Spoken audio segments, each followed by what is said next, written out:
Plaza Podcast.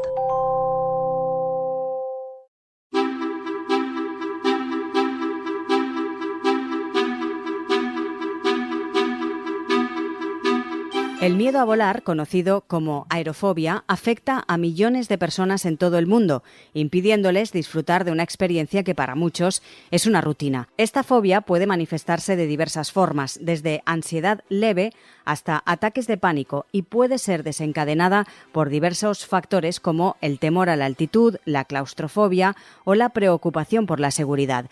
Vamos a explicar qué es exactamente el miedo a volar y cuáles son los síntomas más comunes, además de cuáles son las mejores terapias o los mejores métodos para superar ese miedo a subirse a un avión. Hoy en Plaza al Día, aerofobia, cuando volar se convierte en trauma. Un estudio reciente de Nielsen estima que el 53% de los oyentes que escuchan el anuncio de un producto en un podcast buscan más información de ese producto o servicio. Si necesitas que encuentren tu empresa, escríbenos a publicidad@plazapodcast.es.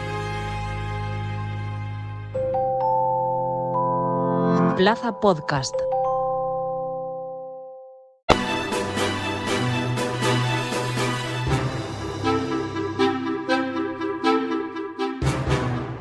Vamos a hablar de esta cuestión con Francisco Conesa. Es psicólogo especialista en psicología clínica y coordinador del Grupo de la Aviación y Seguridad Aérea del Colegio Oficial de Psicología de la Comunidad Valenciana. Señor Conesa, muy buenas. Hola, ¿qué tal? Encantado de estar con vosotros. Vamos a explicar, en primer lugar, qué es exactamente el miedo a volar, la aerofobia. Es que no es un medio natural para nosotros, para las personas, estar por el aire. Eso es para los pájaros. Nosotros vamos por tierra. Entonces, siempre, en general, existe esa prevención, precaución, alerta cuando vamos a tomar un vuelo. Hay personas que van muy tranquilas, pero bueno, siempre una pequeña dosis de prevención, aparte que ir a tomar un vuelo supone ir 3 horas antes, hacer una cola, la preocupación o esa pequeña angustia de perder el vuelo. Todo ello se suma a que podamos albergar un pequeño miedo, que normalmente se supera en el momento que iniciamos el vuelo, llegamos a destino y ya lo hemos pasado. Pero en algunas situaciones hay algunas personas que generan un miedo intenso y una preocupación también intensa hacia el hecho de volar, que ahí es cuando ya el miedo, mejor dicho, lo denominamos ansiedad. ¿Por qué? Porque surge de una preocupación a que podamos estar en una situación de peligro. ¿Y por qué puede ser? O bien porque hayamos sido observadores o hayamos visto una noticia de algún vuelo que ha tenido algún percance, ha habido un accidente, y muchas veces los miedos los cogemos por imitación también. Entonces empezamos a generar esa preocupación. Eso hace que cuando nos planteemos que vamos a volar, hay personas que empiezan a desarrollar síntomas muy fisiológicos, taquicardia, la respiración se altera, sudoración, y lo identificamos pues que es una situación peligrosa para nosotros. Y ya tenemos, digamos, el caldo de cultivo de lo que podremos hacer luego, o que es pasar un mal vuelo con una angustia tremenda, o lo que muchas veces pasa, que la persona afectada de este miedo o ansiedad empieza a evitar volar. Pero cuanto más evitamos volar o coger vuelos, sin hacer ningún tipo de acercamiento, aproximación terapéutica, más se incrementa esa respuesta de miedo. Y si en alguna ocasión hay que coger un vuelo por pura necesidad para visitar a un familiar, a un hijo, a una hija, desplazarse a otra ciudad, y solo puede ser en vuelo, que vamos a un acontecimiento, aunque sea muy lúdico, o puede ser la boda de un amigo o de una amiga, entonces generamos esa respuesta, ese intenso temor que puede hacer que evitemos el realizar ese vuelo. Cuando ya el cuadro se instaura durante largo tiempo, entonces surge, digamos, la necesidad de poder buscar una ayuda especializada. Hablaba usted de ponerle remedio. ¿Qué tipo de terapias son las más comunes? A ver, lo primero, cuando nos hacemos una aproximación, llamémosla, de superación del miedo, terapéutica, entonces Todas están basadas, uno de los tratamientos de elección son lo que llamamos las terapias de corte cognitivo-conductual. ¿Por qué? Porque trabajan sobre los pensamientos de preocupación excesiva sobre este tema en particular del miedo a volar, sobre la sintomatología de ansiedad, de molestia fisiológica, el exceso de sudoración, la taquicardia, que es muy molesta, son sensaciones muy desagradables, y de cómo afrontar ese miedo sin recurrir a lo que llamamos la parte conductual, que es la huida. Pero hay diferentes como momentos que también están en función del momento en que esté la persona con ese miedo o ansiedad en particular. ¿Por qué?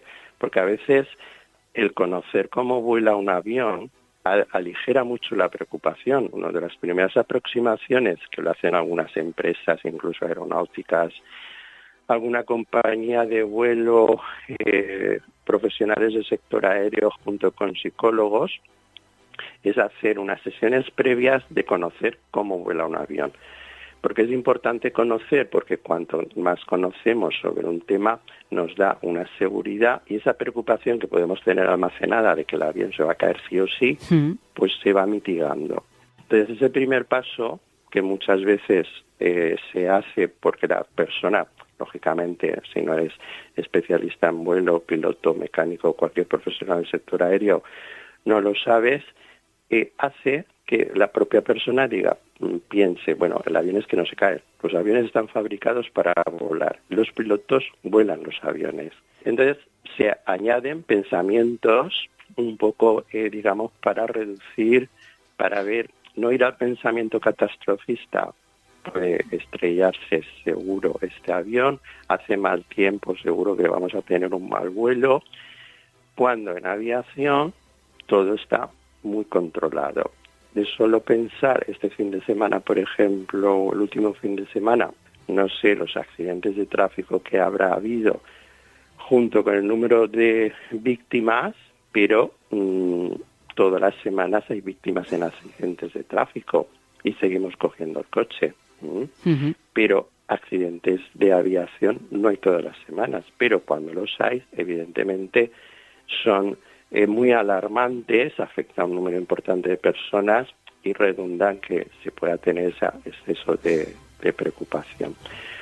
Cuando una persona ya ha dejado prácticamente de insistir en querer coger el avión y ya le afecta mucho su vida cotidiana por cuestiones de trabajo, de tener que hacer viajes a menudo, de tal forma que la vida del día a día está significativamente afectada, es cuando ya los tratamientos, digamos, se amplían para toda esa esfera que llamamos no solo un conocimiento de cómo vuela el avión, sino la parte reducir la sintomatología física, que es cuando notamos exceso de palpitaciones, sudoración, taquicardia, tememos que va a pasar y automáticamente pensamos que va a pasar lo peor.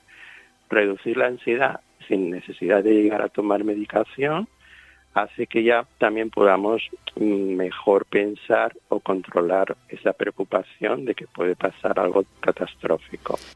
¿En qué porcentaje son efectivas esas terapias? Pueden rondar, no es el 100% de efectividad porque hay muchas variables de personalidad. Son tratamientos que requieren de una exposición, requiere una organización, no se puede hacer vuelos todos los días, pero con un tratamiento 6, 8, 10 meses se puede mitigar la ansiedad y un 70% de casos pueden al menos tomar un avión con una dosis de ansiedad, digamos, que se puede gestionar por la propia persona y acabar en un vuelo que sea mínimamente confortable. Ya digo que no se busca el ir en un estado absoluto de tranquilidad. Eso es muy complicado incluso para una persona que no tuviera nada de ansiedad. Siempre vamos con una pequeña dosis de ansiedad, de miedo, de prevención, pero que es puntual, concreta y que se aminora conforme avanza el vuelo. Muchas personas, su momento crítico es cuando va a despegar el avión y luego van muy tranquilos. En otras personas el momento crítico es cuando va a aterrizar, el resto va muy tranquilo. La persona que tiene una fobia a volar ya lleva como semanas previas y ya tiene un billete de avión pensando en todas las fases del vuelo. Cada una de ellas va a ser, entre comillas, traumática y motivo de preocupación recurrente. Ahí es donde están indicados los tratamientos que comentamos, psicológicos, e incluso a veces con un añadido de medicación ansiolítica con prescripción médica. Uh-huh. ¿Y es más común de lo que nos podemos imaginar? Sí, son miedos comunes porque en el hablar coloquial de las personas siempre todos conocemos, en cualquier reunión y sobre todo cuando están a punto de venir las fechas de cualquier tipo de vacaciones, sean las estivales, Navidad, periodos de Pascua, etcétera, hay personas que comentan que sí, que querrían ir a tal sitio, pero hay que coger el avión, pues hemos buscado otro sitio alternativo. Parece que, bueno, elijo no ir, pero en el fondo hay ese miedo a volar. Lo que pasa es que, a lo mejor si encuentro otra situación, otros medios de transporte que me sean cómodos para llegar al mismo destino, aunque tarde 8 horas más, o considero que lo voy a hacer y disfruto el paisaje también, yendo en tren, por ejemplo, pues recurro a ello.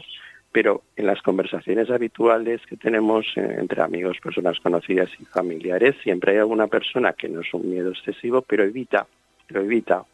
¿Hay algún perfil de personas que les ocurra más este problema? Es decir, según sexo, edad, o le puede ocurrir a cualquier persona en cualquier momento de su vida?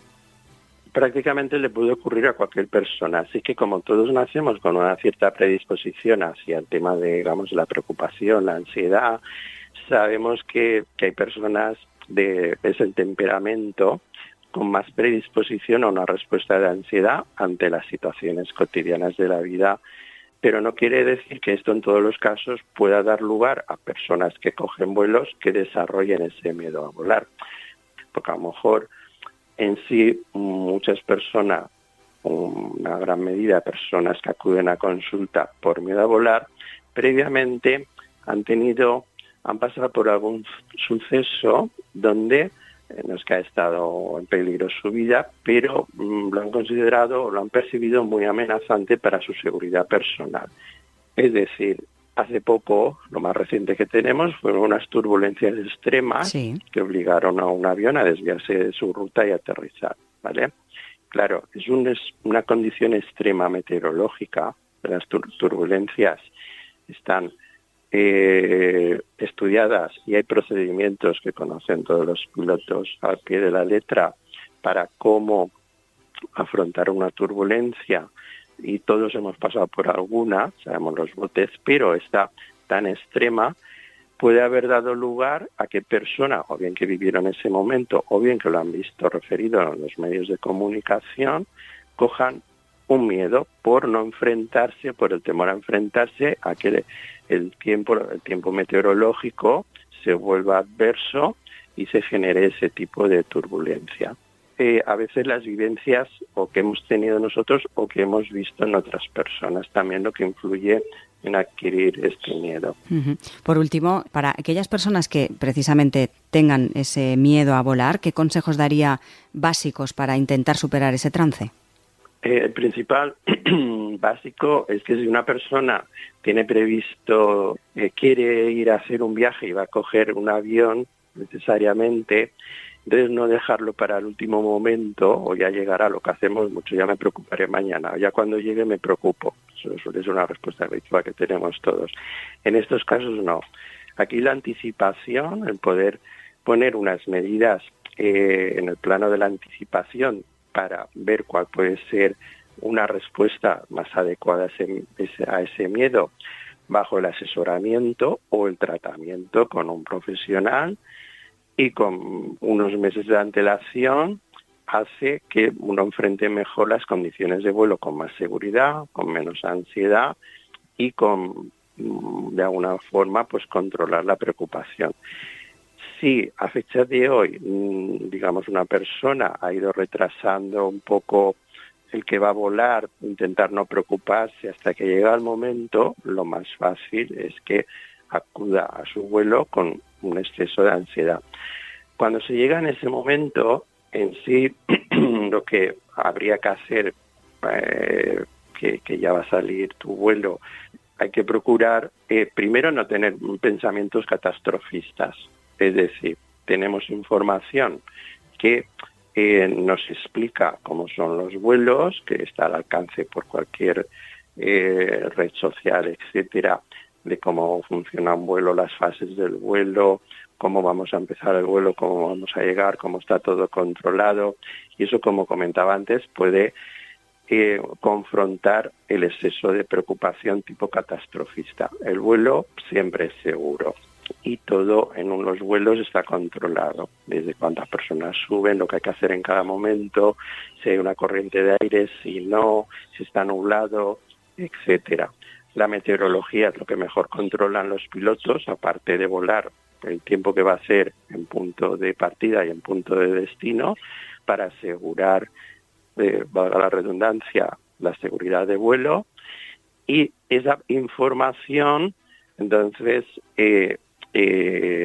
mirarla, verla, para que vaya en contraposición a la que nos nace de forma catastrofista, que seguro que va a ser fatal. Puedo realizar, hay técnicas muchas por en las redes, métodos de relajación, que sí que, pero se requiere siempre unos días previos, unas semanas, para intentar controlar, pues, digamos, mi tasa cardíaca, cómo controlar la respiración. La respiración es muy importante. Podemos respirar como todos hacemos normalmente y podemos, que en muchos manuales está, se puede practicar, cómo hacer una respiración para que sea más pausada, o más tranquila y de tal forma que se regula también en parte la frecuencia cardíaca. Si notamos que nuestros síntomas fisiológicos, como que el corazón no se acelera, pues eso, no van a más, eso redunda en que también la preocupación se mantenga contenida. Y serían las dos fórmulas: tener conocimiento de cómo funciona el avión, cómo sí que está todo controlado por parte del personal de vuelo, técnicas de relajación, y pensar en destino, es decir, no en cómo voy a estar dentro del avión, sino que mi destino va a ser un destino agradable, donde vamos a disfrutar de unos días de descanso, y esa es la motivación, digamos, que va a hacer que yo afronte ese vuelo. Pues Francisco Conesa, psicólogo especialista en psicología clínica y, como hemos dicho al principio, coordinador del Grupo de la Aviación y Seguridad Aérea del Colegio Oficial de Psicología de la Comunidad Valenciana. Muchísimas gracias. Gracias a vosotros. Un placer. Un estudio reciente de Nielsen estima que el 53% de los oyentes que escuchan el anuncio de un producto en un podcast buscan más información de ese producto o servicio. Si necesitas que encuentren tu empresa, escríbenos a publicidad@plazapodcast.es. Plaza Podcast.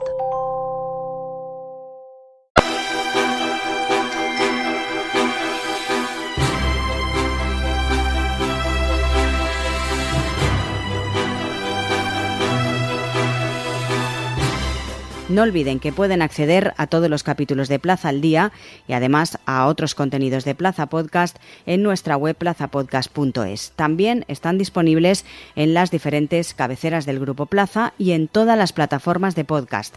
Por último, les invitamos a seguir a Plaza Podcast en las redes sociales más importantes.